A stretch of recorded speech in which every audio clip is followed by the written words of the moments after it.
ആദർശ് രാവിലെ എഴുന്നേൽക്കുന്നുണ്ട് കേട്ടോ. അപ്പം നോക്കുമ്പോഴേക്കും നയന എഴുന്നേറ്റിട്ടില്ല. നയന കടല തന്നെ കിടക്കാണല്ലോ, നയന എന്ത് എഴുന്നേൽക്കുന്നില്ല. അപ്പോൾ ആദർശ് ഓർക്കാണ് നല്ല ക്ഷീണം കാണും, വിളിക്കണ്ട, ഞാൻ പോയി ഫ്രഷപ്പ് ആയിട്ട് വരട്ടെ എന്നൊക്കെ പറഞ്ഞിട്ട് ആദർശ് പോയി ഫ്രഷ് ആയിട്ടൊക്കെ വരുന്നുണ്ട്. വന്നിട്ട് നയന എഴുന്നേൽക്കുന്നില്ല. അങ്ങനെ ആദർശ് ഓർക്കാണ് എന്തെങ്കിലും സുഖമില്ലാത്തതായിരിക്കും, എന്തായാലും വിളിക്കണ്ട, അവൾ എഴുന്നേറ്റ് വരട്ടെ. രാവിലെ എഴുന്നേറ്റ് പൂജാമുറിലൊക്കെ കയറുന്നായിരുന്നു, ഇന്ന് എന്ത് പറ്റി, നീ വല്ല അസുഖമാണോ എന്നൊക്കെ അവൻ അടുത്ത് പോയി നോക്കുന്നുണ്ട്. എന്നിട്ട് നയന് നല്ല ഉറക്കമാണ് തന്നെ. ആദർശ് ഡിസ്റ്റർബ് ചെയ്യണമെന്ന് ഓർത്തിട്ട് താഴേക്ക് ഇറങ്ങിപ്പോവാണ്. താഴെ ചെല്ലുമ്പോഴേക്കും ജാനകി ചോദിക്കുകയാണ്, അല്ല മോനെ നയനമോൾ എന്തിയെ ഇതുവരെ ഇങ്ങോട്ട് കണ്ടില്ലെന്ന് പറയുമ്പോൾ അവൾ നല്ല ഉറക്കാ, ഞാൻ പിന്നെ ശല്യപ്പെടുത്തണ്ടെന്ന് കരുതി, നല്ല ക്ഷീണം കാണും എന്നൊക്കെ പറയുമ്പോഴേക്കും ദേവിയെ ചോദിക്കുകയാണ്, എന്താ അവൾക്ക് ഇത്ര ക്ഷീണം എവിടെയെന്ന് ചോദിക്കുന്നുണ്ട്. അപ്പോഴേക്കും മുത്തശ്ശൻ പറയാണ്, നീ രാവിലെ മുതൽ നയനമോൾ ചെയ്യുന്ന ജോലിയെല്ലാം ചെയ്ത് നോക്ക്, അപ്പം അറിയാം എന്താ ക്ഷീണമെന്ന് മനസ്സിലാമെന്ന് പറയാണ്. അങ്ങനെ ദേവിയാനി വായടച്ചവിടെ തന്നെ നിൽക്കുന്നുണ്ട് കേട്ടോ, ഒന്നും മിണ്ടാതെ. ജാനകി പറയുന്നുണ്ട്, മോക്ക് വല്ല അസുഖമല്ലാണോ, നീ വിളിച്ചു നോക്കിയില്ലെന്ന് ചോദിക്കുമ്പം ഡിസ്റ്റർബ് ചെയ്യണമെന്ന് ഞാൻ ഓർത്തൊന്ന് പറയാണ്. നല്ല ആളാ, അവൾക്ക് വല്ല അസുഖമാണെന്നുണ്ടെങ്കിൽ നമ്മൾ എങ്ങനെ അറിയാമെന്ന് ചോദിച്ചിട്ട് ജാനകി പറയാണ്. നീന്ന് വന്നേന്നും പറഞ്ഞിട്ട് മുകളിലത്തെ നിലയിലേക്ക് നയനയുടെ അടുത്തേക്ക് കൂട്ടിക്കൊണ്ട് പോകുന്നുണ്ട്. അവിടെ ചെന്നിട്ട് മോളെ മോളെ എന്ന് വിളിക്കുമ്പോഴേക്കും നയന കണ്ണു തുറക്കുന്നുണ്ട്. എന്താ മോളെ എന്താ പറ്റിയെന്ന് ചോദിക്കുമ്പം നയന ജാനകിയോട് രഹസ്യമായിട്ട് പറയുന്നുണ്ട്, അവൾക്ക് പീരിയഡ്സ് ആണെന്ന് പറയുന്നുണ്ട് കേട്ടോ. ഓഹോ അതാണോ എന്ന് ചോദിക്കുന്നുണ്ട്.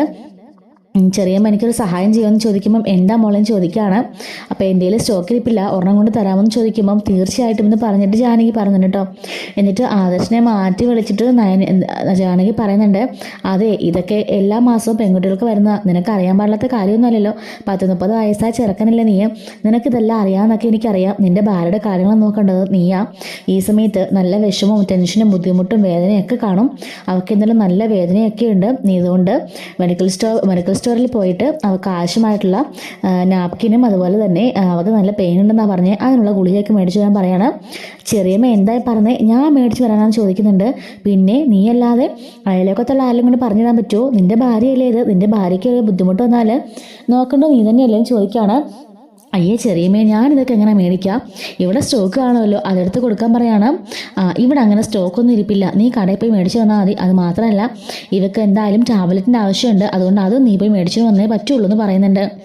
അത് ചെറിയമ്മേ ഞാൻ ഇതുവരെ മേടിച്ചിട്ടില്ല, ഞാൻ എങ്ങനെ മേടിക്കുന്നേ, ആരിലും കണ്ട നാണക്കെടില്ലെന്ന് പറയുമ്പം ജാനകി പറയുന്നുണ്ട്, ഇപ്പം എല്ലാ പയ്യന്മാരും ഇതൊക്കെ മേടിക്കുന്നുണ്ട്, സ്വന്തം അമ്മയ്ക്ക് വേണ്ടിയും പെങ്ങൾക്ക് വേണ്ടിയൊക്കെ ഇപ്പം എല്ലാം അവർ പുരുഷന്മാർ തന്നെയാണ് പോയി മേടിക്കുന്നത്, ഇതിലിത് നാണം കിടാനൊന്നുമില്ല, നീ ന്യൂ ജനറേഷനുള്ള പയ്യൻ തന്നെയല്ലേ, നിനക്ക് ഇതൊക്കെ മനസ്സിലാകത്തില്ലെന്ന് ചോദിക്കുകയാണ്. മര്യാദയ്ക്ക് പോയി എത്രയും പെട്ടെന്ന് മേടിച്ചിട്ട് വന്ന് പറയുന്നുണ്ട് കേട്ടോ. അപ്പോഴേക്കും ആദർശ് ഞാനിത് എങ്ങനെ മേടിക്കും എന്നൊക്കെ ആലോചിച്ചുകൊണ്ട് നിൽക്കുകയാണ്.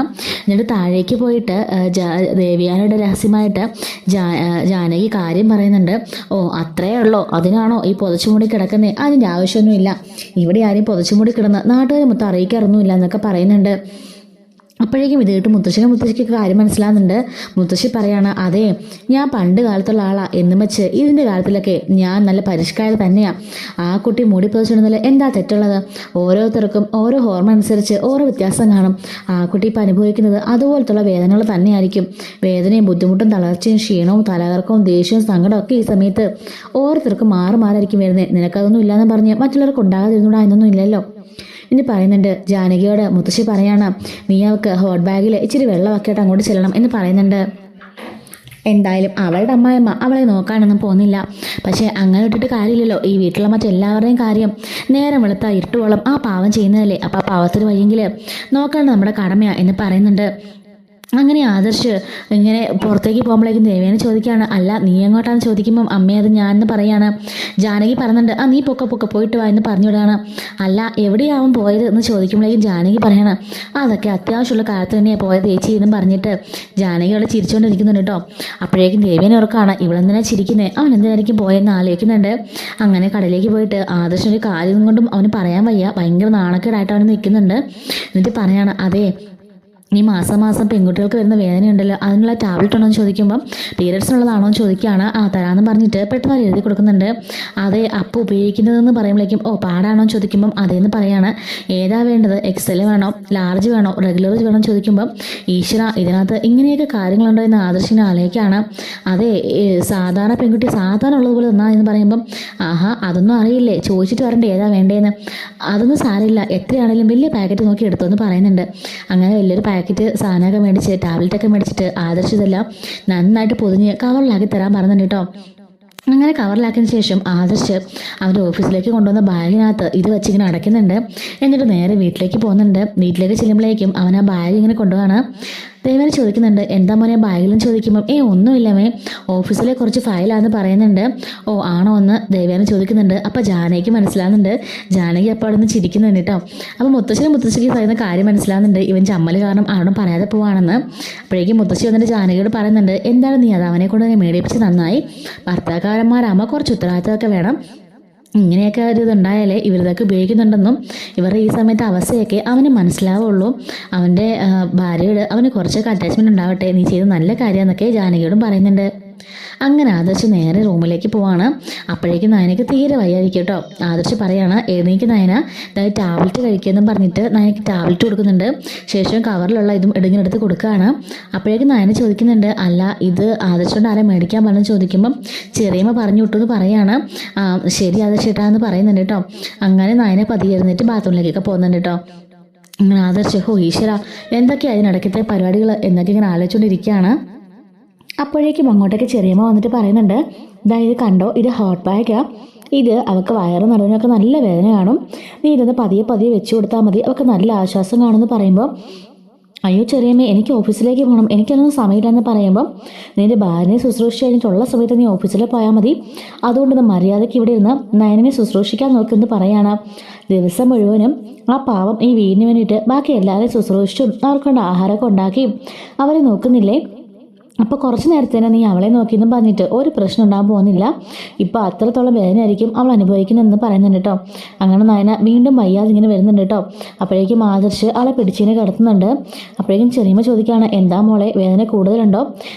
നയനെ പറയുന്നുണ്ട്, എനിക്ക് നല്ല തലകറക്കം പോലെ തോന്നുന്നു പറയുമ്പം, ഞാനിപ്പോൾ തന്നെ പോയി കുറച്ച് ചായയൊക്കെ എടുത്തുകൊണ്ട് വരാം, ഫുഡും കൊണ്ടുവരാം, ഫ്രൂട്ട്സും കൊണ്ടുവരാമെന്നൊക്കെ പറഞ്ഞ് ജാനകി പോകുന്നുണ്ട് കേട്ടോ. എന്നിട്ട് ആദർശ് അടുത്തിരിക്കുന്നുണ്ട്.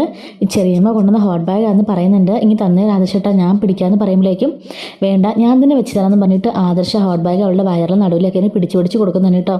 ഈ സമയത്ത് നയനിങ്ങനെ വേദന കൊണ്ട് പൊളയാണ്. അപ്പോൾ ഇത് കാണുമ്പോഴേക്കും ആദർശം നല്ല സങ്കടം വരുന്നുണ്ട് കേട്ടോ. ഇത്രത്തോളം വേദനയാണോ ഈശ്വര ഓരോ മാസം പെൺകുട്ടികൾ അനുഭവിക്കുന്നതിനൊക്കെ ആദർശ ആലോചിക്കുകയാണ്. ഈ വേദനയ്ക്കിടയിലും എന്തൊക്കെ ജോലികളാണ് ഓരോരുത്തരൊക്കെ ചെയ്യുന്നത്, അതൊക്കെ ഓർത്ത് സമ്മതിക്കണം ഇവരെ, ഓരോ എന്തൊക്കെ മൂഡ് സ്വിങ്സും എന്തൊക്കെ പ്രശ്നങ്ങൾ ഇവർക്കുള്ളതെന്നൊക്കെ ആദർശം ഇങ്ങനെ ആലോചിക്കുന്നുണ്ട് കേട്ടോ. അങ്ങനെ ചെറിയമ്മ അവൾക്ക് കഞ്ഞിയും ഇതൊക്കെ ആയിട്ട് കൊണ്ടുവരുന്നുണ്ട്, സ്നാക്സും അതുപോലെ തന്നെ ചായ എല്ലാം കൊണ്ടുവരുന്നുണ്ട്. എനിക്കിതൊന്നും വേണ്ട ചെറിയമ്മ, എനിക്ക് കുറച്ച് ചായ മാത്രം മതി എന്ന് പറയുമ്പം, പറ്റില്ല, ഈ സമയത്ത് നല്ല ആരോഗ്യമുള്ള നല്ല ഫുഡൊക്കെ വേണം കഴിക്കാനായിട്ട്, ഈ ഫ്രൂട്ട്സും ഈ നട്ട്സും ഈ മുട്ടയും അതുപോലെ തന്നെ ഈ പാലും പിന്നെ കഞ്ഞിയും എല്ലാം കുടിക്കണം, വയറ് നിറച്ച് കഴിക്കണം, എങ്കിൽ മാത്രമേ എണീച്ച് നിൽക്കാനുള്ള ആരോഗ്യം ഉണ്ടാവുള്ളൂ.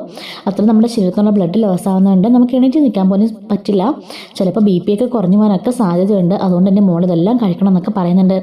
എന്നിട്ട് ആദർശനോട് പറയാണ്, ഇത് മൊത്തം നയനമോളെ കഴിച്ചിട്ടല്ലാതെ നീ ഇവിടെ നിന്ന് ഇറങ്ങി വന്നേക്കല്ലേ, അത് മുഴുവൻ നീ വേണമല്ലോ കഴിപ്പിക്കാനെന്നൊക്കെ പറയുന്നുണ്ട് കേട്ടോ. അങ്ങനെ ആദർശ് ശരി എറിയുമേ ഞാൻ കൊടുത്തോളാം എന്നൊക്കെ പറഞ്ഞിട്ട് ആദർശമൊക്കെ വാരിയൊക്കെ കൊടുക്കുന്നുണ്ട്. അപ്പോൾ ഇതിന് സെക്കൻഡ് പാർട്ട് നമ്മൾ ഉടൻ തന്നെ അപ്ലോഡ് ചെയ്യുന്നതായിരിക്കും. മിസ് ആവാതിരിക്കാൻ ചാനൽ സബ്സ്ക്രൈബ് സപ്പോർട്ട് ചെയ്യണേ. Thanks for watching.